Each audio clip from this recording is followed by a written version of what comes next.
Hello everyone. How do you do? And welcome to the NARSA weekly update for the week commencing Monday, the 25th of July 2022. It's Carey here again, and we are finally here in the week leading up to competitive action for our beloved football team. Yeah, this week actually sees the start of the domestic season. Get that right, Gary, with our first competitive match at long last after what is coming up for, believe it or not, 70 days. We all collectively get to tune in and care at a bit of a different level about what actually happens before, during, and after each game we play from here on in for the next 10 months or so. And as I've said before, the friendlies are all right, and I understand why they're there, but I just don't care about them as much as I do the actual real competitive matches. So roll on Saturday, and more about that in the game segment in a wee bit here.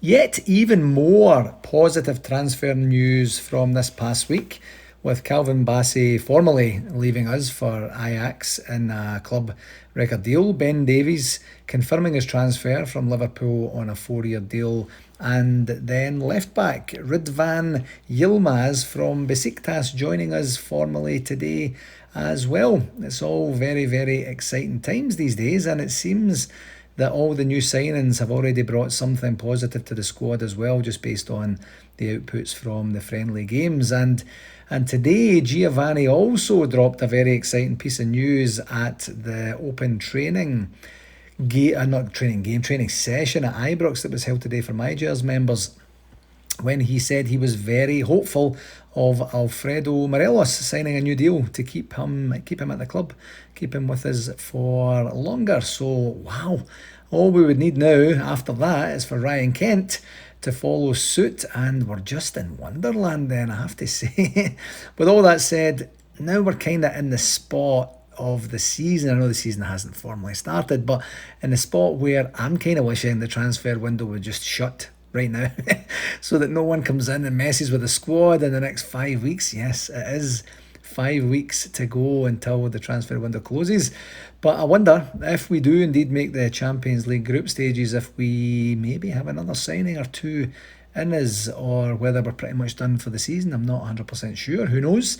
And that's the exciting part of things at this stage of the season. I have to say, I think I maybe even mentioned it on a previous pod that I didn't think there was exactly wholesale changes required, but that's 7 signings that we have confirmed, 7 players that we've brought in during this transfer window this summer. And as you know, there's only 11 players in the team, so that's 3/4 ish of a team. Not that every single one will be an immediate starter, but this is the squad game that we're in now, and I'm sure at the end of the season, if everyone plays the way that we're hoping that they play, that they're all going to get 20, 30, 40 plus games under their belt. That's just the way that it goes at a team like Rangers, with the amount of games that we have coming thick and fast.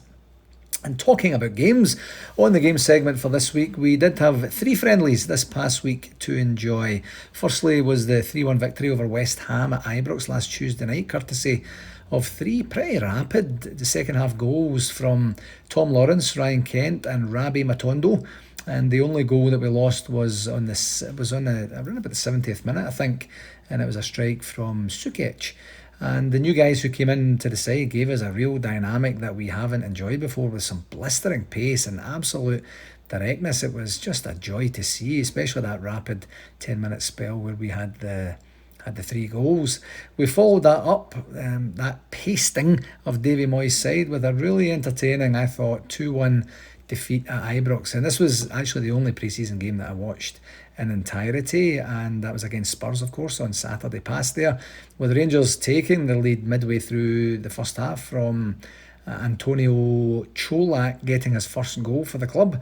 And then we conceded 2 goals kind of earlyish in the second half to what felt like a one-man show. Harry Kane, just incredible striker, so he is. And we had a bit of a scramble that almost resulted in an equaliser towards the end of the match, but 2-1 was where it finished. And how entertaining were those 2 games. I really enjoyed both of them. I just watched the highlights of the West Ham game, especially the Spurs game, as they're just a top side, and Harry Kane was just immense, as I mentioned. And to see him and I'm going to probably pronounce this wrong, but Hein Ming Sun, be applauded off the field by the Rangers fans when they were being substituted was just class, and you could see just how appreciated it was by both of the players too. Another great run out, and you can really start to see the side taking shape with there being less wholesale substitutions than previous pre-season games that we had played. And I can't remember actually who I was saying this to, but imagine we got to play this calibre of opponent every single week. Teams that come and just attack us and play football against us, and it's real toe-to-toe stuff. Imagine that. That would be absolutely fantastic entertainment overall than some of the stuff that gets served up in the domestic league. The final friendly was a wee bit of a surprise one that was kind of sprung on us a wee bit, I guess maybe midweek last week, something like that. And that was a 3-2 victory yesterday against Queen's Park, who, as you'll know, we also just drew in the second round of the League Cup to be played later next month. And that was a closed doors match, and we came back from 2-0 down, believe it or not, thanks to an OG and then a double from Zach Lovelace, in a team that was a bit of a mix of first teamers who hadn't had a lot of first team action and academy players. And Lovelace actually incidentally also won us a penalty that Stephen Davis couldn't convert for us. So the lad has certainly made his mark on the game and on the club during his very short tenure with us. 16 years old, and he's already banging them in. So I expect that we're going to hear a lot about this kid over the course of the season, and I'm really looking forward to hearing whatever it is, as long as it's good, of course. And that's pretty much all she wrote for pre-season 2022-23. And this week we're back, as I mentioned earlier, in actual competitive action, where we will be heading to the Tony Macaroni Arena to play Livingston as our quest for 56 gets properly underway. Unfortunately, this one is as early as it gets for us here in North America, and it's a 7 a.m. Eastern Standard Time kickoff. That's noon UK, so get a nice early night on Friday, and don't forget to set your alarm for Saturday and get up to enjoy the game. I've mentioned before on this pod that we really enjoy rip-roaring entertainment through at Livingston on that godforsaken plastic pitch, but I guess you never know what we'll get, and quite honestly I have no idea how their pre-season has gone, who they've signed, who they've let go, or anything like that. So what I do know is that it's going to be a toughie, and a genuine introduction to some of the new guys of some of the horror places that they're going to visit on their Rangers journey with us. I can't wait to get going on this one. I'm really excited, and it does bring significant importance, as you'll know, and seen by now that the first leg of the UEFA Champions League third qualifying round has been set for Tuesday, the 2nd of August. So the midweek roller coaster madness is already upon us in the very first week of the season, and that match has been moved to the Den Drief Stadium as Union. I'm just going to say USG because I'm going to butcher the name again. USG Stadium isn't up to UEFA code, so I'm not actually sure how much home advantage that they'll enjoy in this match with it not being their home. And interestingly, they did start their domestic season this past weekend with a 1-1 draw on Saturday, so hopefully that bodes well for us in just over a week's time, but we'll talk more about that next week. For RTV, I didn't hear or see any challenges on the feeder commentary from either the West Ham or the Spurs games, so again I'm taking that as everyone who wanted to access the games did so with as little hassle as possible. Alan McWatt and I are meeting with David Melvin from RTV tomorrow morning. I think it's 8:30 my time to discuss the season logistics and the payments, and more importantly what we're going to do in terms of the RTV club and individual vouchers. We need to get this one locked down, of course, prior to Saturday. So as soon as we know what the world future is going to be, we'll let all the clubs know and we will take it from there. But yeah, just getting to the business end of that, which is great news. For shoutouts, firstly for this week, I would like to pass on sincere congratulations to Rangers captain James Tavernier, who played his first game with us 7 years ago today. I was hopefully reliably informed about that today. So wow, 7 years in the modern game at one club is incredible, and for the type of journey that he's taken with us, in the lower leagues, back up through promotion, some very heavy first few years in the Scottish Premiership, and then to 55 and a Europa League final. That is pretty incredible, and to end up being one of the most important names on the team sheet every week, and of course club captain, I think it's incredible. I think it's remarkable. And as you'll know, likely know, there has been talk in the press that he's in the process of negotiating a new deal that would take him up to round about the kind of testimonial time frame you would imagine, which again isn't something that we get to say too many times these days. So congratulations, Tav, and keep up the great work. I believe he was interviewed today at the open training session, and I can't remember who it was that asked him if he was going to be signing a new deal, and there was a lot of chuckles and laughs and that big beaming smile of his, and he says, we're making progress, or we're working on it, or something like that. So hopefully we get that deal done and get to keep a hold of one of our most important players, and of course our captain. For the second week in a row, I'd like to extend congratulations to Mr. David Edgar and the whole entire team at the Heart and Hand, the Rangers podcast. And this time it's for their network, making it to the top 20 of UK podcasts at the British Podcast, that's easy for me to say, awards for the fourth year in a row, which is quite remarkable as an achievement by David and his team to continue to be the leading lights in fan media for Rangers fans. So long may that continue, my friend. Just great news, and congratulations again to everybody at Heart and Hand from everyone at NARSA. I'd also like to pass on sincere condolences to my friend and the Rangers Supporters Club of Calgary Vice President Alec Liddell on the passing of his dad, Alex Sr., last Thursday. Alex Jr. got to go and visit his dad back in May, and also managed to take in the Scottish Cup final with his lovely wife Lorelei, and I'm hoping that the visit will over time be of comfort to him as he adjusts to life without Alex Sr. As you know, this is an all too familiar feeling for me, and I just want you to know that if you need anything at all, brother, you just let me know and I will do what I can for you. So let's finish with some good news. I'd like to do a special shout out to my sister Debbie Carey, who is in need of a little bit of a pick-me-up after her dad's passing, and I think this might just be it. We actually got a chance to hang out a couple of times this past weekend, which was a really nice bonus. Had dinner both on Friday and Saturday, and then on Saturday after dinner we went back to Debbie and Andy's house for a couple of beers, and we were sitting chatting about a video that she managed to take in Las Vegas at the convention of Callum Beattie practicing in our VIP Blue Room prior to his sets that he did during the Tam Plunkett Blue Night on the Friday. And the conversation on Saturday was kind of like, I wish I could post that video on social media, but I just don't think I can.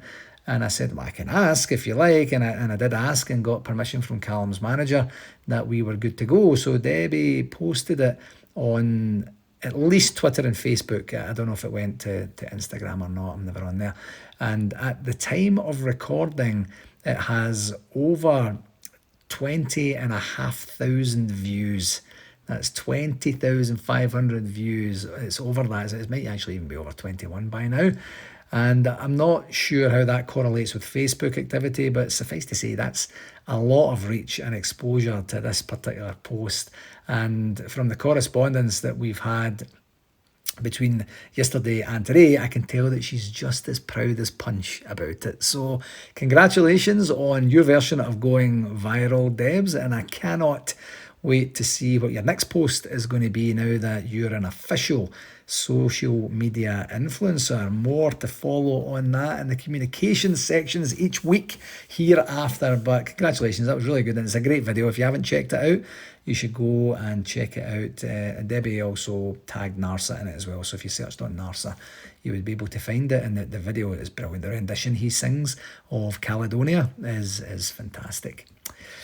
For a convention update for this week for NARSA 2023, I can officially confirm that it is 325 days until Toronto Midtown hosts the biggest bash of the Rangers year for overseas fans, and in weeks that is just over 46 weeks to go.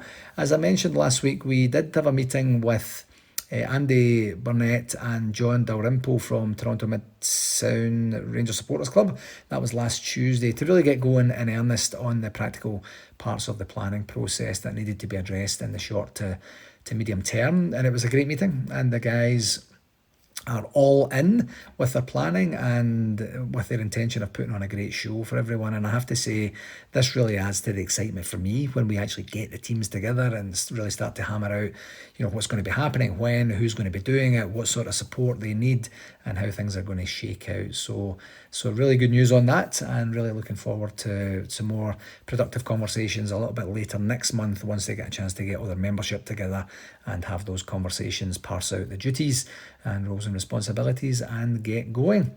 And we also did manage to have a conversation with Rosie Ratta from our official travel partner, the Holiday and Flight Centre, last Thursday to work through some of the logistics in terms of what types and styles of packages are feasible to put together for our travelling guests. And as this is the first time that we've truly embarked upon a partnership of this type and style, we are exercising some caution during our planning efforts to make sure that we don't bite off more than we can chew and commit to something that's just completely infeasible. And thankfully, Rosie is 100% with us on that score. So we're going to continue to have dialogue with her and her team as we move forward. And hopefully sometime in August, we'll be open for business in terms of getting the travel and accommodations and convention tickets on sale. And just on that topic, just another wee reminder that you can reach out to Rosie's team directly to let them know if you have any specific needs, and that'll help them work out, what people are actually looking for in terms of the travel from the UK, and what length or what duration of trip they're going to take, what other things they're going to get to do when they're there, and the like. So like I have done for the last couple of weeks, I'll leave their office telephone number on the blurb for tonight's pod, and you can contact them if you need to. In other business, your NARSA executive did indeed meet with each other last Wednesday, and where we finished off our NARSA 2022 lessons learned endeavour, this time concentrating on the things that went really well and what lessons we can actually take from them. We also talked through our RTV logistics for next season, which will be the topic of conversation and the conversation we have with David Melvin tomorrow. And we worked through some step changes that we want to embark upon in the communication space as well. More to follow about that once we get those things going in earnest.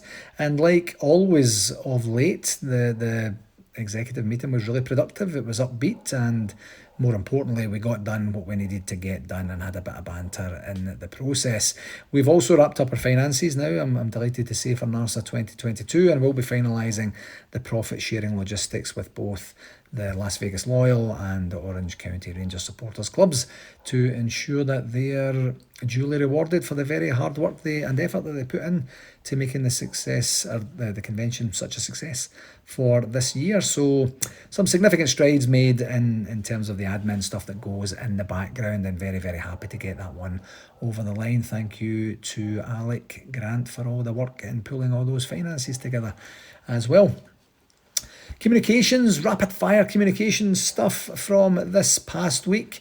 You will most certainly have seen the somewhat surprising conclusion to the long-running saga between the club and BBC Scotland that came out right about mid last week. I think it was Wednesday, something like that. And I'll read out the apology for those that maybe didn't get a chance to hear or see it. A disagreement between BBC Scotland and Rangers FC. By the way, this is by BBC Scotland. A disagreement between BBC Scotland and Rangers FC has limited the BBC's ability to report from Ibrox Stadium over a long period of time. The BBC and Rangers FC have now agreed that it is in the best interest of the BBC's audiences and Rangers supporters everywhere for the BBC and the club to resolve the dispute and to provide the fullest possible coverage of all Rangers matches. The BBC is committed to reporting the Scottish Premiership fully and fairly across all clubs. However, it recognises that the club has genuine concerns about the accuracy and balance of some coverage. The BBC acknowledges that there have been occasions when parts of the coverage of Rangers FC have not met its editorial standards, it has apologised for those instances and is happy to repeat those apologies now. We now look forward to a positive ongoing relationship with the club. When that came out, I had said last week that it seemed a little bit disingenuous. It was kind of dry when I read it the first couple of times, but with the benefit of some clearer thoughts in hindsight, they've said what they've said. Rangers have publicly accepted the apology and we now move on. Quite whether this means that Chris McLaughlin and Michael Stewart would be welcomed back to Ibrox, I don't know, and I sincerely hope it means the exact opposite of that. But this is another tenuous area navigated by the club in a relatively low-key fashion, which is our want to do these days. And we now, as I said, we now get to move on. And this is actually a real theme with the club. Like, it feels like absolutely nothing happens or is said about whatever the topic is, and then they say something, so it seems like nothing's happening, and then bang, something happens. And while for things like this, that approach is completely understandable, I don't fully appreciate it when it comes to kit launches. No teasers or anything to get us engaged and excited, and then bam, the new away kit just drops last week. I think it was Thursday or Friday. And it just kind of gets puked onto our lap. I wake up in the morning and I'm like, oh, I guess we've got a new kit. And I know the club haven't enjoyed the best of fortunes with leaks that happened over the past few seasons, but a wee teaser or two would have been nice to just galvanise the support's excitement for the new season. And maybe this is kind of from the damned if you do, damned if you don't scenario, but I'd like a wee bit more advanced comms on the exciting and positive stuff, if at all possible. I guess I'm never happy. Maybe that's what it is. Last week I did talk about the memorabilia from the Rangers 72 film, and I promised that I was going to get organised and get some stuff done, and I think you can probably tell where this is going. I didn't give it the diligence that it needed last week, so my commitment is 100% cast iron GG guarantee that you've got that by this time next week we'll make an announcement on what that memorabilia is, how you can get your hands on it, what the logistics and the costs are, and we'll get that out there. That's just my bad. Other things have just been taking priority over the last wee while, but it's definitely on my list of things to do for this week for sure.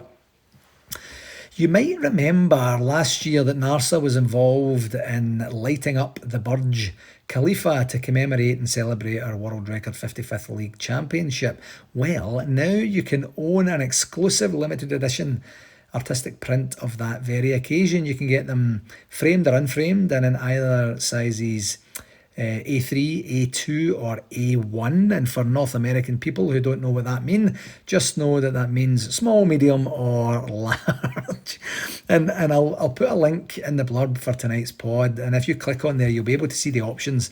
And even if you're not interested in buying them, it's okay, because you can also see there a time-lapse video of the painting's creation, which is just very, very cool to watch. It's about 40 seconds long or so, something like that. But the key part of this is there's only 55 limited edition prints available. Each print is signed, numbered and authenticated by Football Art Club, which is the organisation that does them. So if it's your thing, go ahead, and if not, that's 100% cool as well. But go check out the video, because the video is really, really nice, and it's got that follow and orchestrated music in the background. It's all very dramatic and exciting. I ordered mine yesterday, as both myself and Brian Campbell were honoured to be asked to help make this whole event happen. And after I can't even remember, numerous meetings with fans groups across the globe, culminating in Rangers Football Club themselves weighing in to support it, we did indeed make history happen, and I'm very, very proud to have NARSA played a very small part in that. So yeah, as I say, I'll put the link in the blurb, and it's very, very cool. I cannot wait to receive it. Rangers, in conjunction with the Rangers Charity Foundation, announced an event to scale Ben Nevis, and the article said, "Get your hiking boots ready for the chance to trek to the highest point in the UK, the summit of Ben Nevis, in the company of Rangers legends Michael Moles and Arthur Newman. This exclusive opportunity will give you the chance to raise funds for the Rangers Charity Foundation whilst conquering the UK's biggest mountain on Saturday the 10th of September.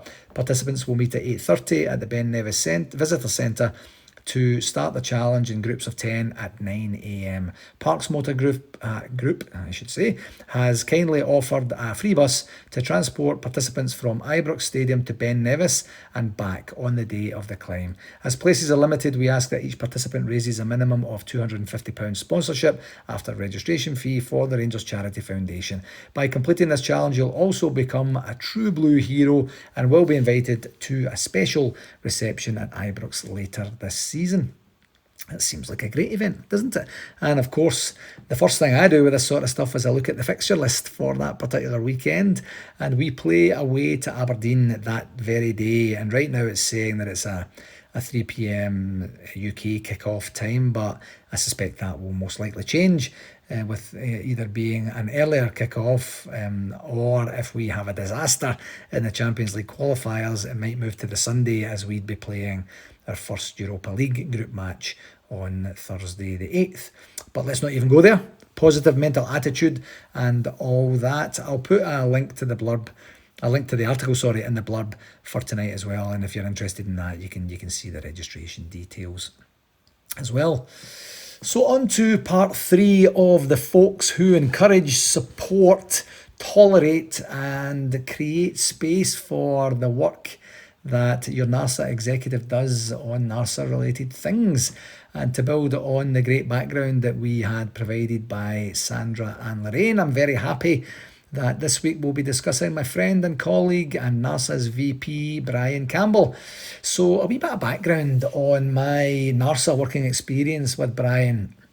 We organised the 2015 convention together with him being a key player from Orange County Rangers Supporters Club, and that was in Redondo Beach, the Redondo Beach event that we had. And at the time, I remember being very impressed by his organisation, his ability to get stuff done, straight talking, and just what a good guy he was, quite frankly. And we chatted at the pool party leaving do on the Sunday in Redondo Beach, and he, like he always does, gave me some pointed guidance and advice and opinion on what should and shouldn't happen with NARSA as we move forward.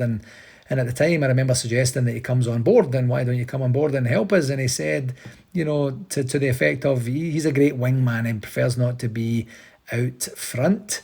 So fast forward to January 2016, so that'd be about 6, 7, maybe 8 months later, something like that. And we're in Vancouver for a hotel walkthrough and a NARSA general meeting. Brian didn't make it along to that event in preparation for the convention that was being hosted in Vancouver that year. And I messaged Brian actually from the very table that was set up in the Legion for the now non-NARSA club, the Vancouver Rangers Supporters Club, that was set up for the general meeting. And just immediately before it started, I messaged Brian to say we needed people like him to come and help us, like just, come on, because we'd kept in touch a lot since then, and that he should put his name forward and see where it went from there. And he said, I might be a bit busy for that, and sent me a picture of a little kind of announcement that they were making with 2 little sets of wool knitted booties, and it indicating that he and Gaynor were pregnant and that twins were on the way. Oh, kind of tough to compete with that one, I thought. But thankfully, he did decide to come and join us in 2016 and was elected onto the board originally as Southwest Director, then latterly has served as VP since I was elected back in to the President role again back in 2018. We've had quite the journey, I have to tell you, but I'll save that one for my memoirs when this is all said and done, and Brian and I are sitting in our rocking chairs reminiscing. But here's what Brian said about his support network. The person who helps me do my thing the most for NARSA is my lovely wife Gaynor. She is very supportive and is every bit the Rangers fan as much as every one of the rest of us. And now that we have the kids, Stella and Greg, both 6-year-old twins, he didn't say that, I was being a bit anecdotal there, 6-year-old twins, I have to juggle our NARSA calls, and I'm sometimes participating in those from the kids' events and practices like football, baseball, etc. And as the convention planning truly gets underway, my partners in work, my dad Brian Senior and my brother Graham Shambles, always have my back when when work ends up taking a bit of a back seat to many of the planning calls. And I'll just insert a wee bit of an anecdote. The Shambles part, Graham will know exactly what that means. I was chatting with Graham. Graham was my partner at the golf when Craig Moore bailed on us in Las Vegas there last month. And Graham's account of that is slightly different when it gets to convention time, Brian. So you might want to have a wee bit of a leaders meeting there sometime in the lead up to 2023 to get his honest take on how he feels about the amount of time you spend on Rangers stuff when you're supposed to be helping build the business. Anyway, back to what Brian said. In general, my whole extended family support me in my support of NARSA and the Orange County Rangers Supporters Club. They all come out west for the West Coast conventions, Las Vegas, Redondo, San Francisco when we used to go there, etc. And they now refer to me as Mr. Rangers due to my level of commitment to the club over here, as well as NARSA and Orange County. And here's a really interesting tidbit. Did you know Gaynor and I were at a barbecue back in around about the 1992-93 time frame when a guy called Tam Plunkett visited Orange County for a barbecue at Ian Porter's house. We were only about 19 or 20 at the time, and Tam explained this NARSA concept. And I remember thinking at the time, wow, that sounds really cool. And now look where we are today. Wow, that's an incredible story, Brian. And as I mentioned on this pod a few times, certainly over the most recent wee while, the Campbell clan is as tight and nice of a family as you could ever hope to meet. Just lovely, lovely people. And I know personally the sacrifices that Brian makes to ensure he dedicates enough time to our ongoing NARSA and Rangers endeavours. And like me, he's involved in pretty much everything that goes on because of the type and style of role that we serve with or for the organisation. And as a business owner, he provides a really diverse perspective on things, which ensures that our conversations are as fulsome as they possibly can be. And he also had a completely packed to the Gunnels truck on the way to and from Vegas last month there, manually picking up and delivering the magazines and then taking a whole bunch of spare stuff home too, which I'm pretty sure wasn't what he was anticipating was going to happen. So whoops, and thanks again for that, Brian. And here's another wee tidbit as well. If it wasn't for Brian, I'm pretty certain that no one in Las Vegas would have had a medallion to commemorate the event. We had pushed and pushed and pushed FedEx to the ends of the earth to try and get guarantees on delivery dates because they had been held up in, I can't even remember where it was now, Tennessee or something like that. I've tried to erase it from my memory and tried just to get locked in on the delivery dates. And then Brian picked up the phone and actually got through to the guy that we were trying to get through to for days, had a quick chat with him, set the scene about what the medallions were, and we received the medallions less than 48 hours later. The guy just gets shit done, folks. So to Gaynor, Brian Senior, Graham, Marie, and the extended Campbell family, thank you very, very much from me for everything. And thank you from the entire NARSA family for supporting Brian and everything that he does for our association. So once again, folks, this is just a wee opportunity to give everyone a sneak peek into who's behind the folks that you get to see and hear from, and who helps us make this whole association click and tick. We have 5 executive members to go. And it is kind of like pulling blood out of a stone to get the folks to commit to doing this. So I'm going to try and get on the folks a wee bit earlier this week and get that information in. And we'll go through whomever decides to put their hand up for next week. Okay, my friends, that will do it. As always, I can't thank you enough for taking the time to listen. Please do share it with any of your mates, your pals, your neighbours, your work colleagues, work colleagues, whomever you think might enjoy it. And until this time next week, I hope your team starts the season with a bang this week. And I really look forward to doing a bit of an in-depth game analysis, or as in-depth as it gets for me anyway, next week with a victory. Until next week, take care. All the very best. Cheerio.